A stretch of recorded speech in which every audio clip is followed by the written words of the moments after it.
Hello friends, roubles kitchen में आपका स्वागत है।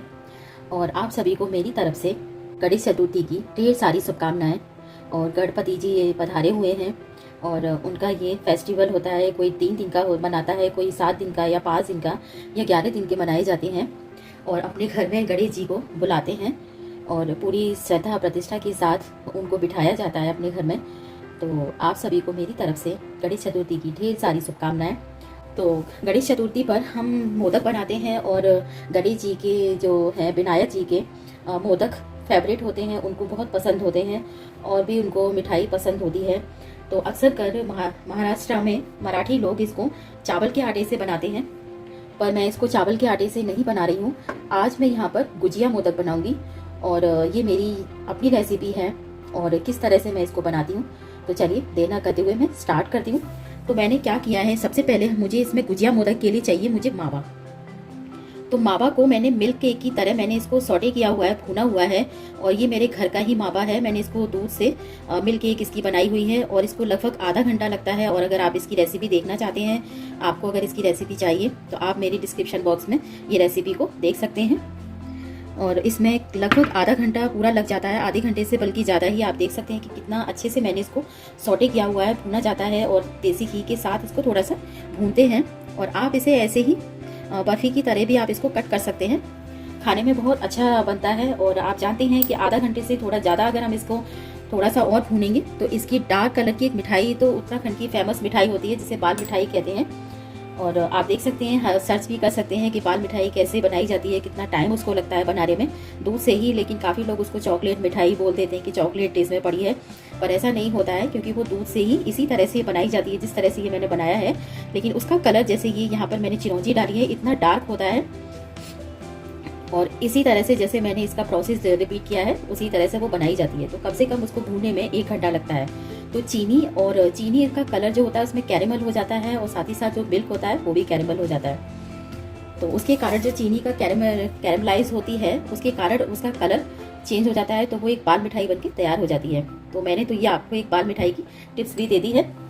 तो चलिए अब मैं ये रेसिपी स्टार्ट करती हूँ। तो मैंने ये तो मावा मैंने तैयार किया हुआ है, मिल्क केक मावा मेरा ये बन के रेडी हुआ है। तो इसमें मैंने चीनी भी साथ ही साथ ऐड की है क्योंकि चीनी के साथ ही मैंने इसको सॉटे करना था। तो यहाँ पे मैंने लगभग 1 कटोरी मैदा लिए और अगर मेजरमेंट से देखा जाए तो ये 200 ग्राम से थोड़ा सा कम है, लेकिन मिनिमम 200 ग्राम हो सकती है। और साथ ही साथ इसमें टेस्ट को बढ़ाने के लिए, आप जानते हैं मीठे में अगर हम चुटकी भर साल्ट डाल देते हैं तो उस रेसिपी का टेस्ट अच्छा हो जाता है, काफ़ी बेटर हो जाता है। तो मैं इसमें चुटकी भर साल्ट ऐड करूँगी। अब मुझे इसमें घी चाहिए, तो मुझे देसी घी चाहिए। तो देसी घी डालने के लिए सबसे पहले तो हम इसमें इस तरह से मिक्स कर लेंगे साल्ट को और यहाँ पर हम होल करेंगे। और इसमें जाएगा 200 ग्राम्स में हमारा हाफ कटोरी घी, देसी घी डालना है। अब हमको क्या करना है, इसको इस तरह से धीरे हाथों से मिक्स कर लेना है। तो जो हमारा देसी घी होगा वो सभी में मिक्स हो जाएगा।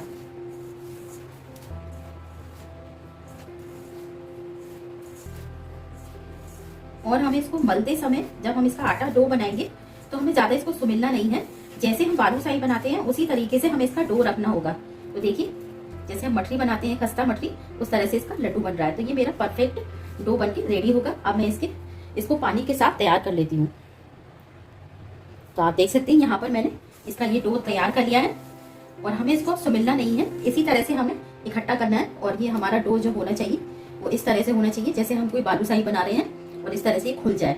जब आप इसको खोलें तो देखिए इस तरह से, और बस हम इसको इकट्ठा करके रख देंगे लगभग 10 मिनट के लिए।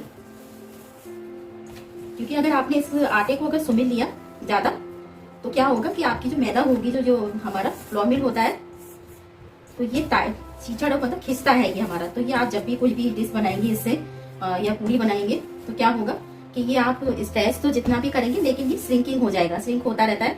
तो उसके कारण क्या होता है कि हम इसको सुमिल लेते हैं, वो रीजन होता है इसका। तो हमें ऐसा नहीं करना है। तो अब मैं इसको 10 मिनट के लिए रेस्ट करने के लिए रख देती हूँ। अब यहाँ पर हमने एक पैन लिया है, तो उसमें हम क्या करेंगे, सबसे पहले मैंने 1 कटोरी पानी लिया है। 1 कटोरी मतलब ये वाली जो कटोरी है इसी का मैंने पानी लिया है। और इसी 1 कटोरी से हम इसमें शुगर ऐड करेंगे और इसको मैं बॉयल होने रख देती हूँ। तो मुझे इसका शुगर सिरप तैयार करना है। कुछ पार्टिकल्स इसके सैफरॉन के इसमें शुगर सिरप में डाल दूंगी।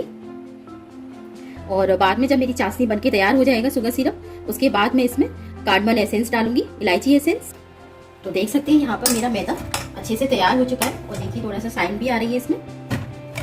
तो मैंने एक लोई लेनी है, लोई मुझे इतनी सी लेनी है, ज़्यादा हमें इसकी मोटी लोई नहीं लेनी है। और अब इसको क्या करना है, इसको चारों तरफ से हमें एक जैसा बेलना है, एक पूरी बना के रेडी करनी होगी।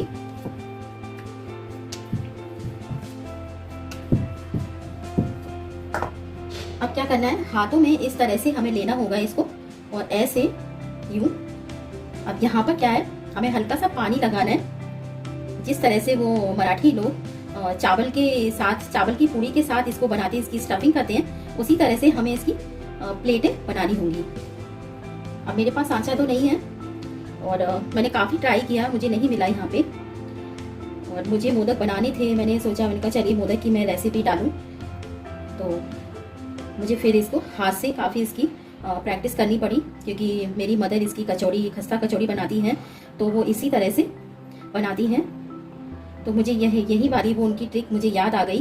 तो मैंने सोचा कि चलिए आपके साथ इसी तरह से ये मोदक वाली रेसिपी शेयर करती हूँ। अगर सांचा नहीं मिला है तो क्या हुआ, हाथ से तो हम इसको बना ही सकते हैं। तो अब जो मेरे पास ये कलाकंद है, जो मैंने केक बनाया हुआ है, मिल्क केक, इसको इस तरह से इसमें भर देंगे। और हमें इसमें ज़्यादा नहीं डालना है, थोड़ा सा ही हमें इसको डालना होगा इसमें, फिलिंग इसकी। और इस तरह से अभी हम इसको रखेंगे और जिस तरह से हम कचौड़ी बनाते हैं उसी तरह से, और हाथ में इसको ऐसे जैसे लड्डू हम करते हैं गोल गोल, उस तरह से, ताकि हमारी जो नीचे की स्टफिंग है और शेप भी मोदक जैसी आ जाए। और इसको इस तरह से उठाते जाएंगे। देखिए मोदक जैसा बनके रेडी हो रहा है। और इसमें पानी लगाना नहीं भूलना है। पानी इसलिए लगाना है क्योंकि जब इसको आप डीप फ्राई करेंगे तो ये कहीं खुल ना जाए, तो पानी इसमें ज़रूर लगाइएगा, हल्का सा, ज़्यादा नहीं लगाना है पर हल्का लगाना है। और अगर आपकी इसकी शेप में डाउट है तो आप इस तरह से मोदक की शेप को इस तरह से आप रेडी कर सकते हैं। तो देखिए मेरा मोदक जैसा गुजिया मोदक बनके रेडी हो चुका है। अब ऐसे ही मैं मोदक और बना लेती हूँ, फिर इसको डीप फ्राई करने की तैयारी करती हूँ। तो आप देख सकते हैं कि मैंने यहाँ पर ये मोदक बनाकर रेडी कर लिए हैं। देखिए शेप हाथ से भी अच्छी बनकर आई हुई है। तो चलिए अब मैं इनको डीप फ्राई कर लेती हूँ। तो आप देख सकते हैं कि इधर हमारा शुगर सिरप भी बनके रेडी हो चुका है और हमें इसमें कोई तार वाली चाशनी नहीं चाहिए, बस ऐसा ही हमें ये शुगर सिरप चाहिए। और यहाँ पर मैंने ये कढ़ाई ली हुई है, अब इसमें मैं देसी घी ऐड करूँगी। तो देख सकते हैं यहाँ पर मेरा ये घी गर्म हो चुका है और हमें घी को ज़्यादा गर्म नहीं करना है। जितने हम काले वाले गुलाब जामुन बनाते हैं उसी तरह से हमें इस घी को हीटिंग रखनी है, ज़्यादा हमें इसमें हीटिंग नहीं देनी है। और जो फ्लेम है हमारी उसको स्लो ही रखें, ना ही हमें मीडियम करना है। और अभी इसमें 3 से 4 ही इसमें मोदक डालें। और इनको बराबर सेकने के लिए आपको क्या करना है, तो देखिए यहाँ पर घी ऑलरेडी गर्म होता है हमारी कढ़ाई में, तो हम इसको इस तरह से ऊपर इसकी टॉप पर डालते जाएंगे, ताकि जो हमारी जो लेयर है ऊपर वाली, जिसका टॉप एरिया है, वो अच्छे से सिक जाए और पलटने में ये खुले नहीं। तो ये मेरी ट्रिक है।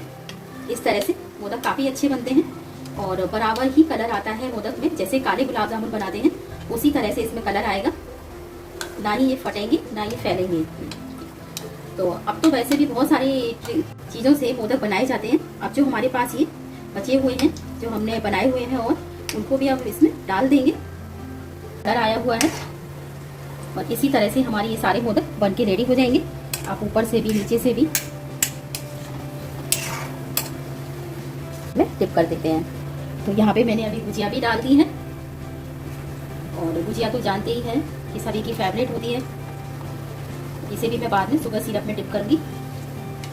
इस तरह से आप कोई भी शेप दे सकते हैं। एक मैंने जिसपे चंद्रकला जैसा बनाते हैं डिज़ाइन, तो मैंने उस तरह से बनाई है। देखिए फूल के गुब्बारे की तरह फूल गई है और बार बार ये उधर ही शेप में चली जा रही है। तो चलिए अब मेरे मोदक थोड़े से ठंडे हो चुके हैं। हमें इसको गर्म नहीं शुगर सिरप में डिप करना होता है, हल्का सा गुनगुना होता है तभी हम शुगर सिरप में डिप करेंगे। इसका रीज़न ये है कि जब हम शुगर सिरप में हल्का गुनगुना डिप करते हैं तो क्या होता है कि जो हमारे मोदक होते हैं या हमारी गुजिया होती है उसका क्रंच बाहर से अच्छा रहता है। और अंदर से वो काफ़ी जूसी बनती है। तो चलिए अब मैं इसको शुगर सिरप में डिप कर देती हूँ। तो देख सकते हैं यहाँ पर ये मेरे मोदक गुनगुने हैं, अभी हल्के गर्म है। और मैं अब चाशनी में शुगर सिरप में डिप कर दूंगी। सभी को एक साथ डाल देंगे हम और इस तरह से हिलाते हुए इनको चलाएंगे ताकि ये एब्जॉर्ब कर ले शुगर सिरप को। और 10 मिनट बाद हम इनको बाहर निकालेंगे। अभी नहीं निकालेंगे क्योंकि चाशनी भी हल्की गर्म है और हमारे जो मोदक हैं वो भी गर्म है। तो ये दोनों ही शुगर सिरप को जब एब्जॉर्ब कर लेंगे और 10 मिनट बाद हम इनको बाहर निकालेंगे। तो देख सकते हैं यहाँ पे ये मेरे मोदक और गुजिया भी मैंने इसमें 4 बना ली हैं। दोनों ही मेरी तैयार हो चुके हैं। अब मुझे इसमें चांदी का ये वर्क लगाना है। तो हमें फोर्क की शायद हेल्प से ही इसमें लगाना होगा।